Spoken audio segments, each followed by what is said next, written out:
Aquaman has netted a gigantic haul at the box office, with audiences and critics enjoying the stunning deep-sea adventure. But how does the half-human, half-Atlantean superhero measure up against DC's previous critical and commercial sensation, Wonder Woman? Yippee-ki-yay movie lovers, I'm Jan, and in this video I'm comparing DC's two most recent standalone origin movies for Aquaman and Wonder Woman. Keep watching to the end where I'll reveal the same animated Easter egg that was snuck into both movies. And if you've got any other upcoming movies you'd like me to compare, let me know in the comments below.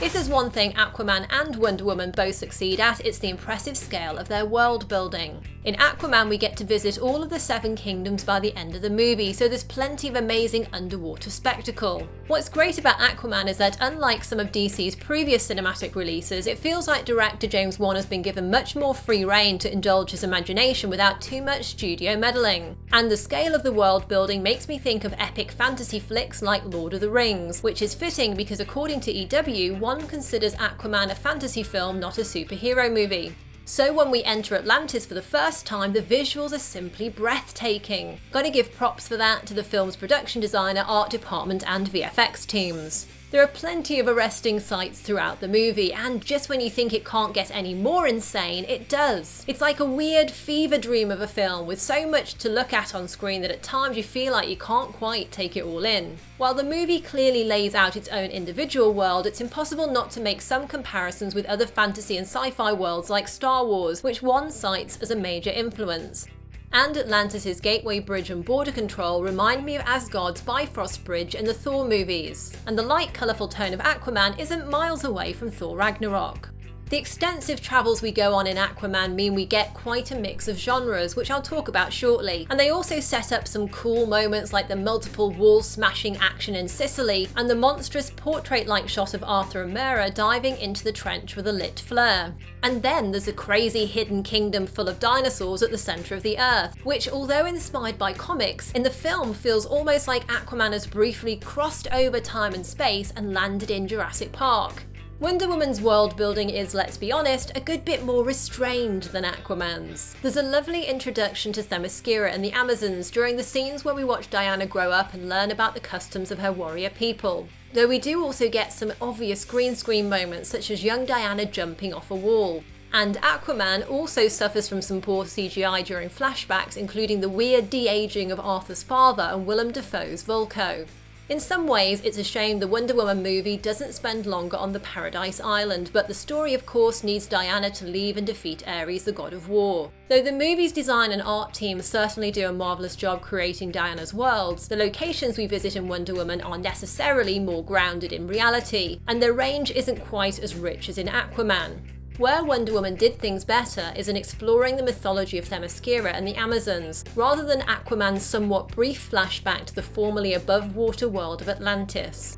Aquaman is a real whirlwind of genres. It's a bit like the filmmakers decided to throw everything at the wall and see what sticks. There are moments that lean heavily into horror, which isn't surprising given that the co-creator of the Saw and Conjuring franchises is in the director's chair. There are action-adventure sequences in the vein of Indiana Jones, the Mummy movies and Romancing the Stone, with a touch of the Fast and Furious franchise thrown in. Remember that James Wan directed the 7th film in that series. And the influence of creature features also rears its ginormous head. In fact, Wan has talked of Aquaman being a horror monster movie. On top of that, there's a ton of Star Wars-esque moments, as well as fantastical children's stories and Arthurian legends thrown into the blend. Some of these inspirations gel together better than others. Personally, I love the horror-heavy trench sequence. When it comes to Aquaman's tone though, you could certainly never accuse the movie of taking itself too seriously, which feels about right given the character's history. Director Wan isn't afraid to pile on the cheese in an all-out effort to capture the kind of humorous moments found in old-school action flicks. So as well as bucketfuls of action and a less than subtle ecological message, we also get a boatload of jokes which, depending on what makes you laugh, you'll either find funny, groan-worthy, or a mix of both. Permission to come aboard. For me, the humour in Wonder Woman manages to find its target and lands more often than not, giving it an overall better hit rate than Aquaman. The interaction between Diana, who's never seen a man before, and Steve Trevor leads to some truly funny moments, as does Diana's innocence when it comes to life outside Themyscira and how she adjusts to the new world. Like Aquaman, Wonder Woman also blends a variety of genres, taking us from swords and sandals territory through screwball comedy to a war drama with added elements of spy thriller, and finishing with the obligatory big superhero battle. Compared to how well so much of the rest of the movie works, thanks in no small part to compelling performances from the lead and supporting cast, the finale feels more generic, even if it does give us some memorable moments. As for its villains, Wonder Woman isn't as wondrous as it could be, since its baddies are drawn rather broadly, so not especially compelling. Danny Huston's Ludendorff is largely forgettable, while Elena Anaya makes a bit more of an impression as Dr. Maru, aka Dr. Poison. Given the story's twists and turns, David Thewlis gets a few more shades to play with, though ultimately we're still left with a pretty typical CGI-filled end battle. In Aquaman, the villainy is really personal from the get-go. The main antagonist is Arthur's half-brother Orm, and the movie's secondary antagonist David Kane, aka Black Manta, also has a personal family-based beef with Aquaman. Patrick Wilson's Orm gets more screen time than the individual villains in Wonder Woman, so in theory he gets the opportunity to make more of an impression, but in reality, like many of the characters in Aquaman, Orm has a heck of a lot of not very scintillating exposition to deliver in his dialogue. Still, opposite Jason Momoa's hard-drinking, tough but chill vibe as Aquaman, the fact that Wilson plays Orm with all the gravitas and self-importance of a character straight out of a Shakespeare drama seems strangely fitting. As for Black Manta, we only get so much of him in his comic book accurate costume this time, as he's basically there to be introduced and built up as an important future foe.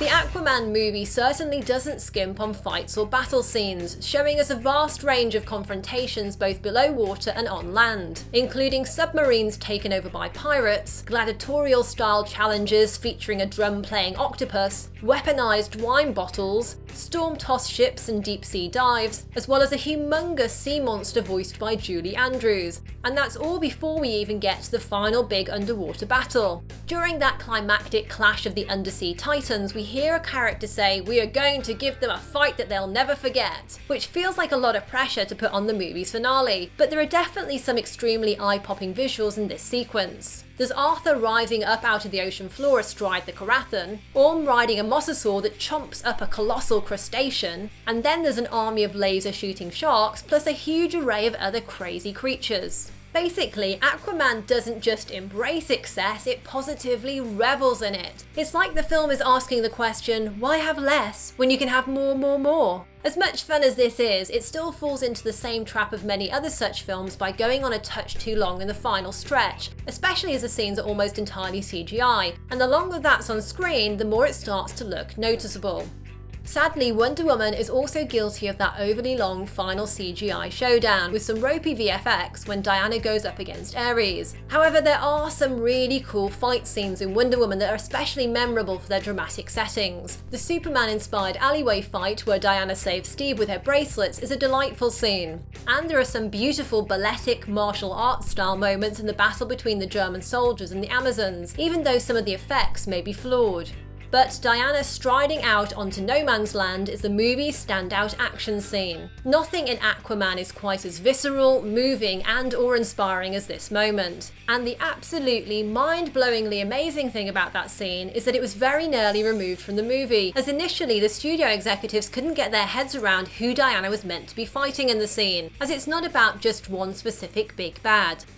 Now, you know I love my superhero movies, but one thing about them I'm not so keen on is their romantic subplots, because they often feel shoehorned into the story, and the romantic interests frequently have less than interesting roles with not a lot to do other than be saved by and swoon over the heroic lead.